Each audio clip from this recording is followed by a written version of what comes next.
জামিল নামে এক ভদ্রলোকের গল্প পড়লাম।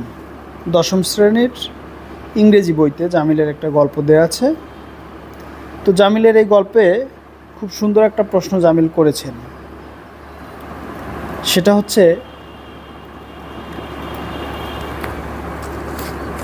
পড়ালেখা করলে, আমরা যদি পড়ালেখা করি তাহলে আমাদের কি অফিসারই হতে হবে?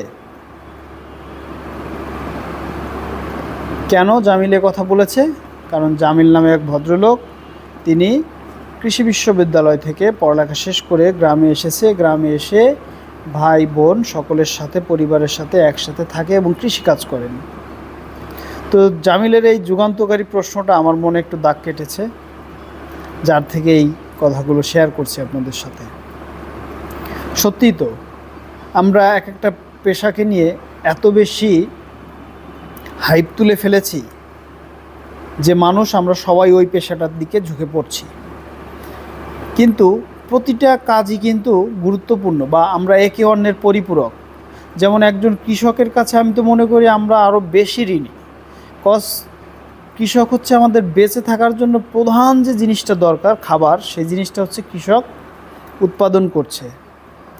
আমি আমার অফিসে কাজ করছি, অফিসে আমার 10 দিন কাজ না করলেও কিন্তু পৃথিবীর খুব বেশি কোনো সমস্যা না হয়। কিন্তু কৃষক যদি উৎপাদন করা ছেড়ে দেয়, কৃষক যদি কৃষিকাজ না করে, তাহলে আমরা খাবো কি?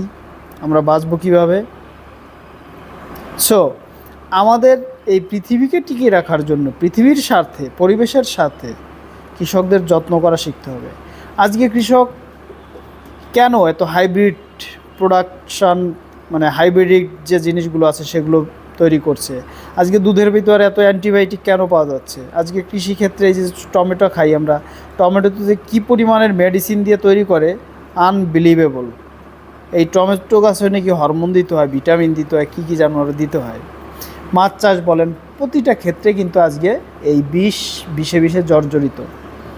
এখন এই বিষের হাত থেকে বাঁচার জন্য আমাদের যেটা করার দরকার, একটা সাউথ ইন্ডিয়ান ফিল্ম দেখেছিলাম, যে দায়িত্ব নিতে হবে।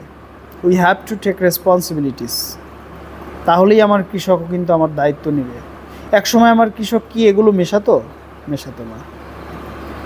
কিন্তু যখন কৃষক দেখতে শুরু করলো আমার ফসলের ন্যায্য মূল্য নেই, আমি বিভিন্নভাবে বিভিন্ন জায়গায় হেরে যাচ্ছি, ধোঁকা খাচ্ছি, তখন সে কিন্তু অত দূর ভাবে না।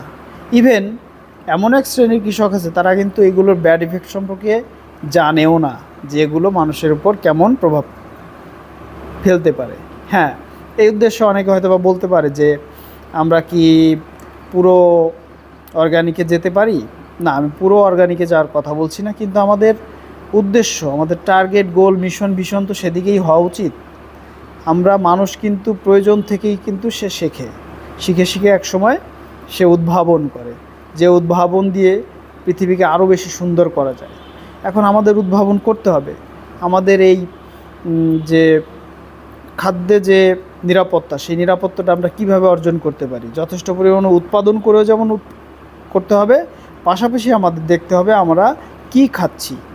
পাশাপাশি দেখা যাচ্ছে যে এখন জিএমও প্রোডাক্ট নামে একটা প্রোডাক্ট এসছে, জেনেটিক্যালি মডিফাইড প্রোডাক্ট। তো এগুলো দীর্ঘস্থায়ী তো মানুষকে আসলে পঙ্গু করে দিচ্ছে, ক্ষতি করছে। তাই আমি মনে করি আমাদের সবার এখন সময় এসেছে একটু অন্যভাবে চিন্তা করার, বা সময় চলে গিয়েছে অনেক আগেই, কিন্তু বেটার লেট দ্যান নেভার। এখনই শুরু করি।